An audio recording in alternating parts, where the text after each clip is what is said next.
বন্ধুর কাছে টাকা ধার চাইলাম। বন্ধু বলল, দোস্ত বাইরে আছি রে। আমি বললাম, কই আছিস? সেখানেই আসবো। বন্ধু বলল, বসুন্ধরা সিটিতে আই। আমি তখন পান্থপথেই ছিলাম। টাকাটা খুব দরকার ছিল, পকেটে একদম শূন্যতা। তাই তাড়াতাড়ি ভিড় ঠেলে মার্কেটে ঢুকলাম। লিফট, এসকেলেটর, মানুষের ভিড়, বাচ্চাদের চিৎকার সব সামলাতে সামলাতে ঘেমে একাকার হয়ে বন্ধুকে খুঁজে বের করলাম।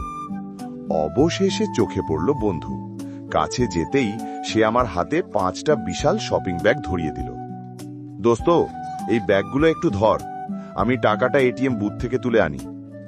আমার চোখে তখন শুধু টাকা, শপিং ব্যাগে মন নাই। কষ্ট করে ব্যাগগুলো ধরে দাঁড়িয়ে রইলাম। 2 মিনিট পরই বন্ধু এসে হাতে টাকাটা দিল। টাকাটা পেয়ে মনে হলো মরুভূমিতে 1 গ্লাস ঠান্ডা পানি পাওয়া গেছে। হালকা একটা হাসি দিলাম, তারপর ভিড় ঠেলে বেরিয়ে গেলাম। বাসায় পৌঁছানোর কিছুক্ষণ পরই বাসার সবাই হইচই শুরু করলো। কিরে, তুই তো ফেসবুকে ভাইরাল হয়ে গেছিস। আমি তো খুশি, ভাবলাম বাহ, কোন লেখাটা আবার হিট খাইছে দেখি তো। আনন্দে ফোনটা হাতে নিয়ে ফেসবুকে ঢুকলাম, কিন্তু গিয়ে দেখি ধপাস, আমারই ছবি। বসুন্ধরা সিটির ভিড়ে আমি দাঁড়িয়ে আছি, হাতে 5টা শপিং ব্যাগ। কে জানি সাইট থেকে ছবি তুলে ফেসবুকে আপলোড দিয়েছে। ক্যাপশন লিখছে, মানুষের বলে টাকা নাই, এই দেখেন অবস্থা। তার নিচে লাইক, কমেন্ট, শেয়ার আগুন ধরার মতো বাড়তেছে।